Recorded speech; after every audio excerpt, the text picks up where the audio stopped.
চলো আবার চলে এসেছি আমার বর্ধমান ইউনিভার্সিটির সেকেন্ড সেমিস্টারে যারা মাইনর ফিলোজফি নিয়েছো তাদের জন্য। মাইনর যে ফিলোজফি নিয়েছো আমি আবার তোমাদের জন্য বলছি। মেজর আজকে সাজেশনস আপলোড হয়েছে, আমি সেখানেও বলে দিয়েছিলাম আর এখানেও বলছি, তোমরা কমেন্ট করবে যে তোমাদের বেশি হয়ে যাচ্ছে কিনা। সাজেশনস, প্রশ্ন, চ্যাপ্টারগুলো তো অবশ্যই বেশি আছে, যার জন্য তোমাদের যতই কম পড়ো না কেন কোশ্চেন্সের পরিমাণটা বেড়ে যাচ্ছে। তো তোমাদের যেটা সব থেকে বেশি কমেন্ট দেখতে চাইছি সেটা হচ্ছে লাস্ট মিনিট সাজেশনস দরকার হ্যাঁ কিনা। এইটা কিন্তু অবশ্যই কমেন্ট করবে। কমেন্ট না করলে লাস্ট মিনিট মানে অনেকটা খাটনি, কমেন্ট না করলে সেই খাটনিটা করার মধ্যে কিন্তু একটা জোশ পাওয়া যাবে না। কমেন্ট মানে হচ্ছে উৎসাহ। তোমরা যদি সত্যি করে কোনো প্ল্যাটফর্মকে ভালোবাসো না, সেখানে কমেন্ট করবে।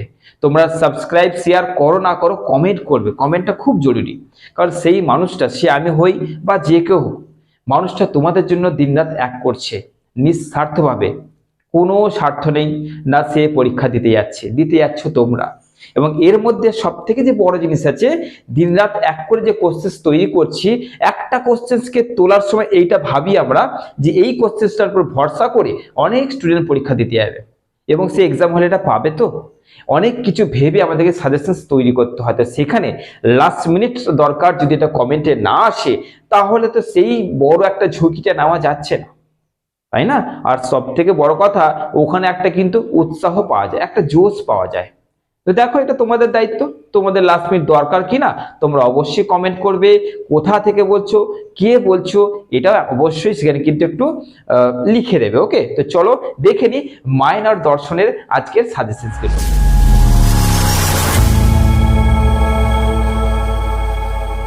তো দেখে নাও আজকে তোমাদের মাইনরের যে চ্যাপ্টারগুলো রয়েছে সেটা কি কি রয়েছে। মীমাংসা দর্শন, অদ্বৈত বেদান্ত, কান্টের বিচারবাদী তত্ত্ব, কারণতার তত্ত্ব এবং রয়েছে বিবর্তনবাদ।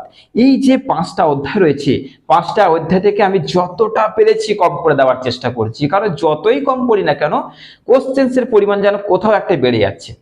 আর আমার যদি ভিডিও অর্থাৎ ব্যাকগ্রাউন্ড অর্থাৎ ব্যাকের যত ভিডিও আছে, যদি তোমরা লক্ষ্য করো দেখবে আমি লাস্ট মিনিটের উপরেও আরেকটা লাস্ট মিনিট দিই। তার মানে আমার মানসিকতা কেমন, যে বেশি কোশ্চেন্স আমার দিতে ভালো লাগে না।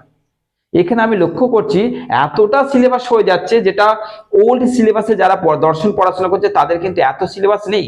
তোমাদের সিলেবাসটা অনেক বড়। লাস্ট মিনিট দরকার, কমেন্ট তো অবশ্যই করবে। আর আমি যতটা পেরেছি কম করার চেষ্টা করেছি। মাথায় রাখবে, আমি সাজেশনস যতটা পারি কম করার চেষ্টা করি। ওকে, তো চলো দেখে নি। প্রথমে কি আছে, মীমাংসা দর্শন থেকে তোমরা দুটো কোশ্চেন্স করবে। এক করছো অনুপলব্ধি প্রমাণ করছো, অর্থাৎ স্বতন্ত্র প্রমাণ কিরা, এইভাবে কোশ্চেন্সটা দেবে। আরটা করছে মীমাংসা দর্শনের অর্থাপত্তির প্রমাণটা, অর্থাৎ একে স্বতন্ত্র প্রমাণ বলে কেন, মানে একটা অর্থাপত্তি একটা অনুপলব্ধি। এই দুটো তোমাদের মোস্ট ইম্পর্টেন্ট। এর মধ্যে কোনটা ইম্পর্টেন্ট লাস্ট মিনিট যদি কমেন্ট করে দিলে আমি সেটা এর মধ্যে দিয়ে দেবো। একটু আমাকে ভাবতে হবে, এখন বলা যাচ্ছে না, কিন্তু লাস্ট মিনিট দেখি কমেন্টটা আসছে কিনা। 2 নম্বর কোশ্চেন কিনা, অর্থাৎ অদ্বৈত বেদান্ত মানে কি হচ্ছে, দুটো দিয়েছি না। অদ্বৈত বেদান্তের মতে ব্রহ্মের স্বরূপ বা জীবের স্বরূপ আলোচনা করো। যদি তুমি জীবের স্বরূপ কোশ্চেনটা করে নিচ্ছ, ওর মধ্যেই ব্রহ্ম আর জীবের স্বরূপ দুটোই থাকবে, ওই কোশ্চেনটার মধ্যেই থাকবে। অর্থাৎ একটা কোশ্চেন করলে দুটো হয়ে যাচ্ছে। এবার যদি পরীক্ষা হলে এরকম করে দেয় যে অদ্বৈত বেদান্তের মতে জীবের স্বরূপ আলোচনা করো, তো ওই কোশ্চেন থেকেই হয়ে যাচ্ছে। ব্রহ্মের স্বরূপ আলোচনা করো, ওই কোশ্চেন থেকেই হয়ে যাচ্ছে। বুঝতে পারলাম কি বললাম? আচ্ছা, নেক্সট করবে জগতের স্বরূপ বা জগৎ কি মিথ্যা, এই যে কোশ্চেনটা আছে এই কোশ্চেনটা তোমরা করে নিচ্ছ। অদ্বৈত বেদান্তের মতে জগৎ মিথ্যা, এটা আলোচনা করো। নেক্সট কোশ্চেন অর্থাৎ নেক্সট চ্যাপ্টার থেকে না কান্টের বিচারবাদী তত্ত্ব থেকে একটাই কোশ্চেন দিয়েছি, কি না কান্টের বিচারবাদী তত্ত্বটি আলোচনা করো। একটাই কোশ্চেন করবে, আর করতে হবে না। নেক্সট কারণতার তত্ত্ব থেকে দিয়েছি একটাই কোশ্চেন, কিরকম না কার্যকারণ বিষয় হিউমের মত বা অভিজ্ঞতাবাদ তত্ত্ব বা সতত সংযোগ বা নিয়ত সংযোগ, এই তত্ত্বটি আলোচনা করো। একটাই কোশ্চেন দিয়েছি আমি। ভাবো একটা গোটা চ্যাপ্টার থেকে একটা কোশ্চেন দেওয়াটা কতটা রিস্কেবল। মানে লাস্ট মিনিট বলতে গেলে এটাই হয়ে যাচ্ছে।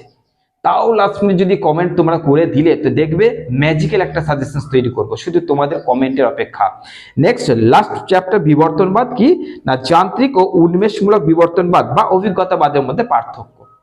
অর্থাৎ যে যান্ত্রিকটা আছে ওটা যে জৈবিক অভিব্যক্তিবাদ বলা হয় এটাকে। তো এই যে দুটো যান্ত্রিক ও উন্মেষমূলক বিবর্তনবাদ, এই দুটো যদি করে নিচ্ছ তাহলে জানবে এই গোটা চ্যাপ্টারটা কমপ্লিট, শুধু পার্থক্যটা করলে গোটা চ্যাপ্টার কমপ্লিট।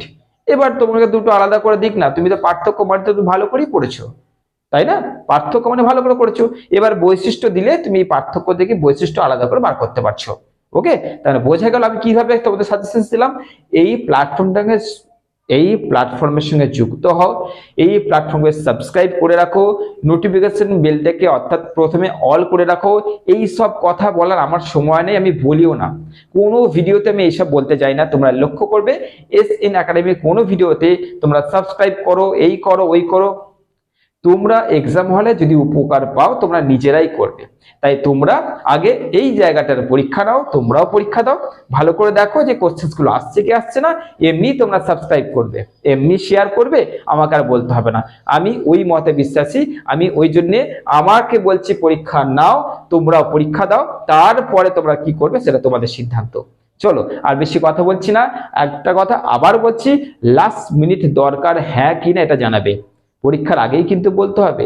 এই ভিডিওতে আজকালের মধ্যে তোমরা পুরো ভরিয়ে দাও লাস্ট মিনিট সাজেশন, কার কার দরকার, তোমার নাম, কোথা থেকে বলছো, তারপরে দেখো আমি কি করি। ওকে, চলো ভালো থেকো, সুস্থ থেকো।